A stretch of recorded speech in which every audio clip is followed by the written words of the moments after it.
The forbidden agreement, when the soul signs before the ego is born. There's something you need to know, something that no spiritual book, no mainstream teaching, no light-infused workshop dares to say out loud. Because if it were said clearly, it would shatter the illusion that awakening is only about love, peace, and transcendence. And if what I'm about to reveal truly lands inside your nervous system, it won't just explain your pain. It will unlock your power. You see, every dark chosen one, every person who carries the frequency of transformation, collapse, and sacred disruption has made an agreement, a shadow contract. And that contract was signed before you even entered this body. We don't remember signing it. Our conscious mind wasn't there. But something far deeper, our soul, our karmic line, our collective encoding was present. It said yes to something most beings would never dare to touch. It said, I agree to walk into distortion so that I may become the one who clears it.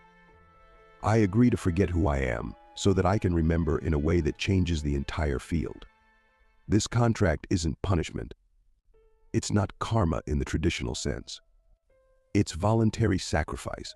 You chose to incarnate, not to live in peace, but to walk through chaos with the intention of alchemizing it from the inside out. But here's where it gets deeper.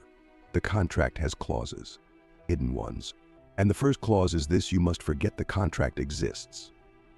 You must forget the power you have and begin life inside a structure that blinds you from it. This is why so many dark chosen ones are born into chaos, abuse, neglect, religious trauma, generational pain.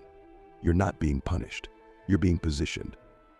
You are dropped into the exact environment that will trigger your deepest distortions, because only by experiencing distortion in your bones can you later teach others how to clear it in theirs. So we spend the first season of our lives confused, angry, in pain. We wonder why we were born into families that couldn't see us, into bodies that didn't feel safe, into cultures that distorted our essence. But the deeper truth is this: you were being shaped in the fires of distortion so that you could eventually become a clearing field for others. You were never meant to fit in. You were meant to recode the system from within. And that required forgetting who you were until remembering became a spiritual detonation. Here's the deeper question: what if your pain wasn't random or meaningless? What if your suffering was the initiation clause that activated the contract you forgot you signed?